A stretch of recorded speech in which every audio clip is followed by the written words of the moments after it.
Right. LRG9, LRG9 क्या है, आप इसको आसान भाषा में समझोगे तो ये आप इसको याद कर सकते हो कि ये नर्व हेल्थ को अच्छा करता है, नसों को अच्छा रखता है, नर्व।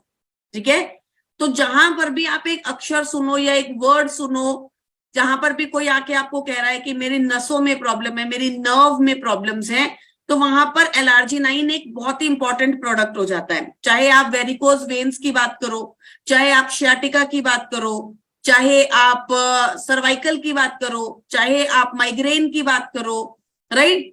अब आपका सवाल हो सकता है कि मैम तो फिर इसको हार्ट में क्यों रखा है जब ये इतनी प्रॉब्लम्स में काम करता है, क्योंकि नसें तो बॉडी में हर जगह पर है, हर जगह पर नर्व बनी हुई है। तो आपका हार्ट जो है वो बेसिकली आपका पूरा नसों से ही बना है। क्या है, उसमें छोटी बड़ी नसें हैं जिसमें ब्लड फ्लो करता है ना। तो इसलिए ये हार्ट हेल्थ को सबसे ज्यादा इंपैक्ट करता है, क्योंकि हार्ट में बहुत बारीक नसें होती है, नर्व होती है, राइट। ये एक बहुत ही पावरफुल कॉम्बिनेशन है, एक यूनिक कॉम्बिनेशन है। इसमें vitamin B6, B12, folic acid है जो कोलेस्ट्रॉल को कम करता है, राइट।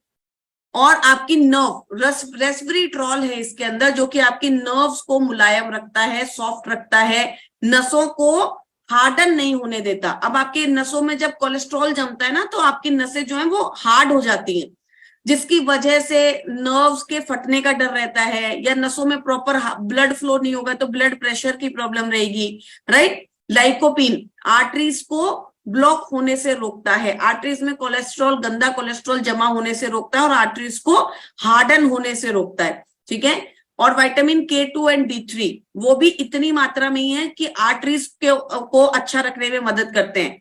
इतनी मात्रा में नहीं है कि विटामिन D3 की डेफिशिएंसी पूरी कर देंगे, राइट। तो please don't consider this product as a substitute of vitamin D3 और विटामिन K2, नो, राइट। लेकिन वो इतनी मात्रा में डाले गए हैं कि आपकी नर्व्स को अच्छा रखने में आपकी मदद करते हैं।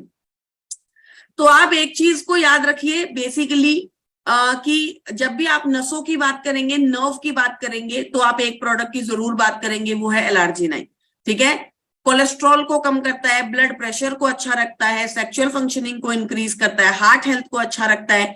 तो बेसिकली मैं आपको एक अगर आसान भाषा में, सिंपल भाषा में बात करूं तो आप इसको एक प्रोडक्ट की तरह याद रखिए जो कि नर्व हेल्थ पे काम करता है, नसों पे काम करता है। तो अगर आपको कोई आके कहेगा कि मुझे माइग्रेन की प्रॉब्लम है, माइग्रेन में क्या होता है, दिमाग की जो नर्व्स हैं वो बहुत ज्यादा पेन करने लगती है, दर्द करने लगती है, वहां पर आप LRG9 दे के देख सकते हो।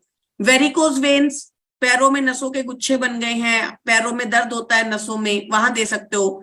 सर्वाइकल, सर की और गर्दन की जो नसें हैं वहां पर अगर पेन हो रहा है, अगर आपको लग रहा है कि आपके हार्ट के अंदर ब्लॉकेज है, तो ऑब्वियसली वहां पर आपको नर्व्स पे काम करना पड़ेगा ताकि आपकी नसें जो है वो हार्डन ना हो, उनको वो वहां पर आपको कोई ब्लॉकेज की वजह से कोई दूसरा डैमेज ना हो, राइट। तो आप बेसिकली इसको नर्व हेल्थ के ऊपर बात कर सकते हो, नर्व्स को अच्छा रखने में ये आपकी मदद करता है। अब लेना कितना है, 1 सैशे पर डे आपको लेना है।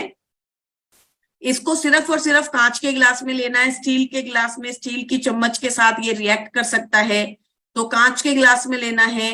और अस्थमा के पेशेंट्स को इसको नहीं देना है, अस्थमैटिक पेशेंट्स LRG9 नहीं ले सकते। अब कोई हो सकता है जो आपको कहे कि मुझे अस्थमा था पर मैं तो ले रहा हूं, मुझे बहुत अच्छे रिजल्ट मिले हैं, right. It may depend on person to person, but इसको आप याद रखिए कि अस्थमा के पेशेंट को आपको नहीं देना है, अस्थमा पेशेंट को ये प्रॉब्लम कर सकता है, तो प्लीज अवॉइड अगर आपको पता है। और अगर आपने किसी को दे दिया है और उसको अस्थमा का प्रॉब्लम आ रहा है, तो वहां पर सबसे पहले पूछिए कि आर यू अस्थमैटिक, और अगर कोई इश्यू आ रहा है तो आप उसको बंद कर सकते हैं, राइट। तो आपने ये याद रखना है कि आपको इसको उसमें नहीं लेना है, कांच के ग्लास में ही लेना है, और आपने उसको अस्थमा पेशेंट्स को नहीं देना है। Next product is coenzyme